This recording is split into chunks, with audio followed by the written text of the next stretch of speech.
I think it expresses the frustrations that the American people feel, that we had the biggest financial crisis since the Great Depression, huge collateral damage all throughout the country, all across Main Street, and yet you're still seeing some of the same folks who acted irresponsibly trying to fight efforts to crack down on abusive practices that got us into this problem in the first place.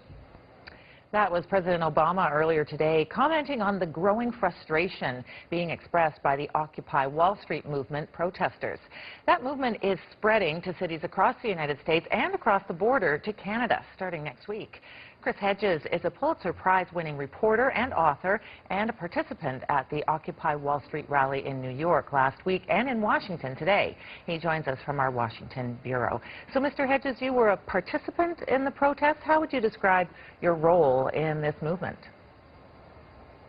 I'm not an organizer. I'm speaking tonight at the rally in Washington, and I've given interviews and participated in events in New York. So what exactly is everybody complaining about? And to also give me a sense of how much momentum this movement has, because it looks pretty nothing burger so far. Just a few guys, guitars, nobody knows what they want. They can't even name the names of the firms that they're protesting against. Very weak, low budget. I wouldn't agree with that assessment at all. They pulled thousands of people into the street last night, and here in Washington, when everybody marched past Bank of America, they were shouting shame, shame, shame. They know the names of these firms, and they know what these firms have done, not only to the American economy, but to the global economy and the criminal class who runs them.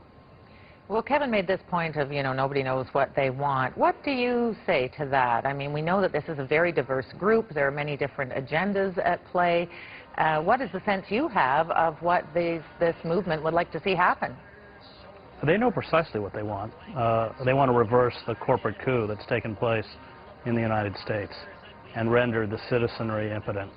And they won't stop until that happens. And frankly, if we don't break the back of corporations, we're all finished anyway, since they're rapidly trashing the ecosystem on which the human species depends for survival. This is literally a fight for life. It's that grave, it's that serious. Corporations, unfettered capitalism, as Karl Marx understood, is a revolutionary force. It commodifies everything, human beings, the natural world, which it exploits for profit until exhaustion or collapse. And the bottom line is we don't have much time left. We are on the cusp of perhaps another major banking crisis in Europe, defaults in Greece, followed by Spain, Portugal. There's been no restrictions, no regulations of Wall Street. They've looted the U.S. Treasury. They've played all the games that they were playing before. And we're about to pay for it all over again. Listen, don't take this the wrong way, but you sound like a left-wing nut bar. If you want to shut down every corporation and every bank, where are you going to get a job? Where are you going to work? Where's the economy going to go? Corporations don't produce anything. And oh, really? No. Financial corporations on Wall Street... Are you driving a car to the protest? No. They are speculators. I'm talking about the financial institutions like Goldman Sachs. They don't manufacture. They don't make anything. They gamble. They use money, and they believe falsely that money is real as we dismantle our manufacturing base and send jobs over the border to Mexico and finally into the embrace of China. Well, I see that you and Kevin could get into an absolutely huge argument here. I don't usually go on shows where people descend to character assassination. If you want to discuss issues, that's fine, but I mean, this sounds like Fox News, and I don't go on Fox News. I mean, either you discuss the issues, and look, you have had very eloquent writers, people like John Ralston Saul in Canada, who have laid this out with, incredible lucidity. And to somehow attack this critique by calling someone a nutcase engages in the kind of trash talk that's polluted the corporate airways. Excuse me. Let's debate the issues then. You were the one who started it. I didn't call you a issues. nutcase. I called you a nut You said bar, you sounded right? like a left-wing nutcase. Yes, bar. Okay, that's bar. an insult. And, hey, are you left-wing and leaning at least? Would you say? No, I would say that. You're a centrist? Can I finish? Please. I would say that those who are protesting the rise of the corporate state are in fact on the political spectrum the true conservatives, because they're calling for the restoration of the rule of law. The radicals have seized power, and they have trashed all regulations and legal impediments to a reconfiguration of American society into a form of neo-feudalism. And that's what we're really asking for, is the restoration of the rule of law. Okay, but you don't see any value in the banking system providing a financial infrastructure. That's not what I said. I didn't say that. I'm asking you. A banking system that functions as a banking system should.